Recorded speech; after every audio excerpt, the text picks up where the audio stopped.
Au fil de la vie, la chronique Neurotraining de Christine Bartoli. Bonjour, nous allons aujourd'hui aborder les relations des adolescents avec la mode. Victime de la mode, tel est son nom de code. Victime de la mode, tel est son nom de code. Les adolescents et les jeunes enfants sont sensibles aux pressions de la mode. Comment s'étonner quand votre propre progéniture réclame une garde-robe dernier cri?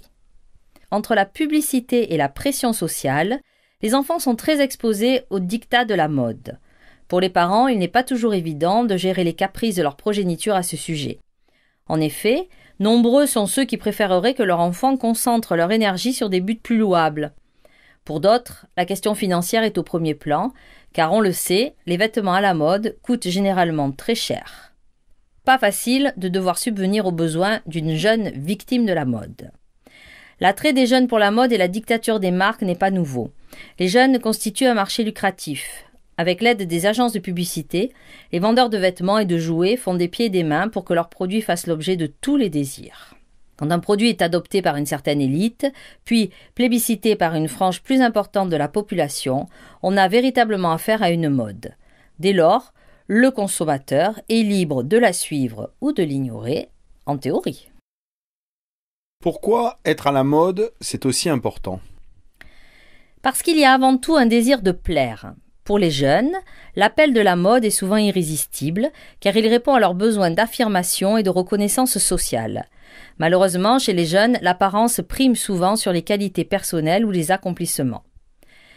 C'est ainsi que pour être cool, votre préadolescent ou votre adolescent se mettra à réclamer des vêtements de marque bien précises.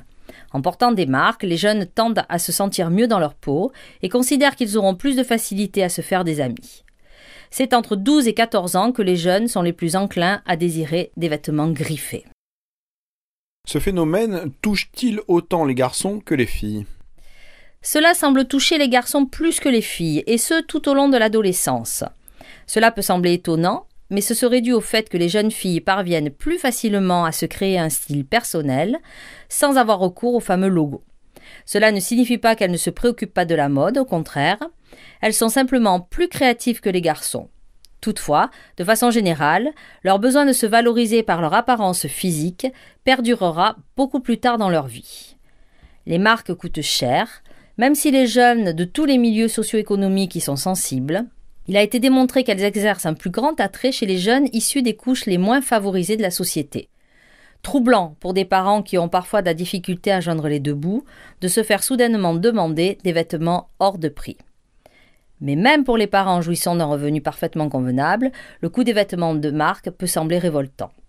Mais quand on a devant soi un adolescent mal dans sa peau et convaincu que le fait de ne pas se présenter à l'école avec le bon pull ou les bonnes chaussures équivaudrait à un suicide social, on ne sait pas toujours comment réagir.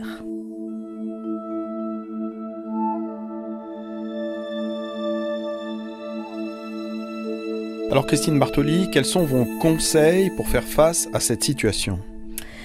Sans rejeter les désirs de vos enfants en bloc, il convient d'imposer certaines limites et de s'y tenir. Si vous insistez pour choisir les vêtements que vous achetez pour votre adolescent, il y a de bonnes chances qu'il soit fortement en désaccord. Il est très important que les adolescents apprennent la valeur de l'argent et qu'ils développent leurs aptitudes en gérant leur propre budget.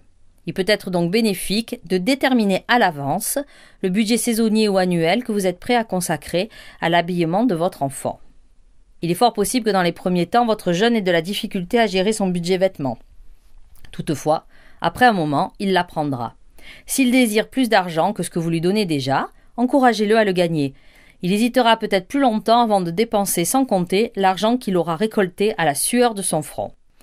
Même si à cet âge, les jeunes sont nombreux à vouloir se distancier des leçons inculquées par leurs parents, ceux-ci ont quand même tout à gagner à vivre selon un mode de vie en accord avec les valeurs qu'ils prônent. En effet, si vous êtes vous-même accro aux marques et que vous tentez d'expliquer à votre adolescent qu'il ne peut pas s'en procurer, vous risquez de ne pas avoir beaucoup de crédibilité. Par ailleurs, si votre enfant réagit mal au fait que vous lui refusiez certains items et le vit comme une privation et une injustice, essayez de maintenir une bonne communication avec lui tout en demeurant bien campé sur vos positions. Respectez le fait qu'il a besoin de s'affirmer et de se sentir libre. Montrez-lui que vous comprenez et que vous êtes à l'écoute. Expliquez-lui aussi que c'est parce que vous le considérez comme un adulte en devenir que vous refusez de lui passer tous ses caprices comme s'il n'était qu'un bébé. Surtout, n'oubliez pas de rappeler à votre jeune qu'il est possible pour lui de se valoriser autrement que par son apparence et son style vestimentaire. Notez ses réussites et ses bons coups. Rappelez-lui ses qualités et ses capacités. Car, il ne faut pas l'oublier, l'attachement aux marques est intimement lié à l'estime de soi. Et même si à cet âge troublé, les jeunes accordent souvent plus d'importance à l'opinion de leurs amis qu'à celle de leurs parents, ces derniers gardent quand même une influence sur la représentation que l'adolescent se fait de lui-même.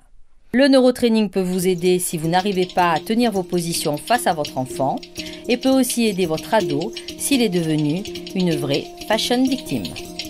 C'était Au fil de la vie, la chronique neurotraining de Christine Bartoli. Vous pouvez la retrouver sur Internet, réécouter cette émission, la podcaster et lui faire des propositions de thèmes que vous aimeriez voir traités.